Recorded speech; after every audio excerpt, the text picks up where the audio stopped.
2 பேரும் வெளிய வந்துட்டுருக்கும்போது, சேரனும், பல்லவனும் அந்த சமயத்தில ஒரு பேரண்ட் வந்து அவங்க அம்மா வந்து பையனுக்கு சாப்பாடு ஊட்டிட்டுருப்பாங்க. "சாப்பிடுடா நல்லா" அப்படின்னு சொல்லிட்டு. அப்ப இத வந்து பல்லவன் பார்த்துட்டே இருப்பான்.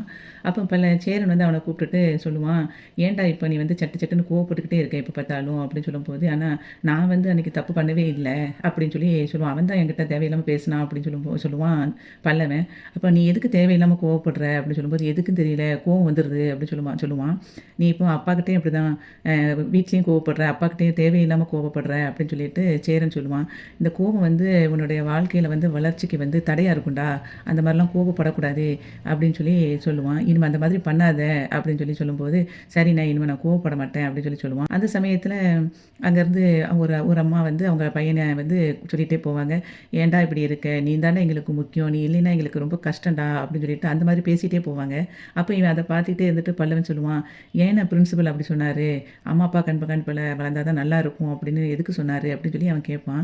அப்போ இவன் சொல்லுவான், "நீ அப்படி நினைக்கிறியா? உனக்கு நான் வந்துட்டேனே" அப்படின்னு. "இல்ல" அப்படின்னு சொல்லுவான். அப்போ வந்து அதுக்கு சேரன் சொல்லுவான், "இப்ப அம்மா, அப்பா கூட பிள்ளைங்க வந்து வராங்கன்னா, அவங்க வந்து ரொம்ப கண்டிப்பாங்க. அந்த பசங்க பேச்சு கேட்க மாட்டாங்க. ஆனா நான் உன்ன அண்ணன் அப்படியா வளர்த்துருக்கேன்? உனக்கு நீ என் பேச்சு நல்லா கேட்பில்ல? நீ சொல்லு அண்ணன் உன்ன அப்படியா வளர்த்தேன்?" அப்படின்னு சொல்லும்போது, "இல்ல. இனிமே வந்து கண்டிப்பா அடுத்த ட்ரிப்பு காலேஜுக்கு நீ வரும்போது நல்லா படிச்சிருக்கான் உங்க தம்பி அப்படின்னு சொல்லி தானே உனக்கிட்ட கூப்பிடுவேன் அப்படின்னு சொல்லி பல்லவன் சொல்லுவான். உடனே அவன் சிரிப்பான். அதுக்கப்புறம் அவன வந்து சேரன் வந்து பல்லவன வந்து அப்படியே இடுப்புல கிள்ளிட்டு அவன வந்து சமாதானப்படுத்திக்கிட்டு இருப்பான். அப்புறம் 2 பேரும் ஜாலியாயிருவாங்க. சோழன் வந்து நிலாவோட ஃபேமிலிய கார்ல கூட்டிட்டு போய்க்கிட்டு இருப்பான். அப்போ அவங்க அப்பா சொல்லுவாரு, "இந்த திண்டிவனம் வந்துருச்சாப்பா?" அப்படின்னு கேட்கும்போது, "இன்னும் 10 நிமிஷத்துல வந்துரும் சார்" அப்படின்னு சொல்லி சோழன் சொல்லுவான். "அங்க வந்தா நிப்பாட்டு. அங்க வந்து ஒரு முட்டை மிட்டாய் ஒண்ணு கிடைக்கும். அது வந்து நிலாவுக்கு ரொம்ப பிடிக்கும். முட்டை மிட்டாய்னா ரொம்ப பிடிக்கும் அவளுக்கு" அப்படின்னு சொல்லுவாரு. உடனே நிலா சொல்லுவா, "எனக்கு அது வேண்டாம்" அப்படிம்பா.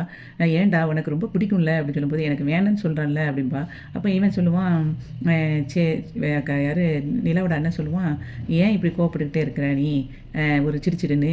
ஒரு கல்யாண பொண்ணு வந்து சந்தோஷமா இருக்க வேண்டாமா?" அப்படின்னு சொல்லி அவன் சொல்லுவான். நிலாவோட அண்ணன். அதுக்கு வந்து நிலா சொல்லுவா, "எனக்கு அப்பா இந்த ரிஜிஸ்டர் மேரேஜே எனக்கு பிடிக்கல. திடீர்னு கல்யாணம்னு சொன்னீங்க. இப்ப திடீர்னு வந்து ரிஜிஸ்டர் பண்ணணும்னு சொல்றீங்க. எனக்கு அது பிடிக்கலப்பா, வேண்டாம்ப்பா" அப்படின்னு சொல்லும்போது, சோழன் உடனே மனசுக்குள்ள நினைப்பான், "அப்போ இந்த கல்யாணம் உங்களுக்கு பிடிக்கல. அப்ப கடவுள் இருக்கான்டா" அப்படின்னு சொல்லிட்டு, "குமாரு" அப்படின்னு சொல்லிட்டு இவன் ரொம்ப ஹேப்பியா இருப்பான்.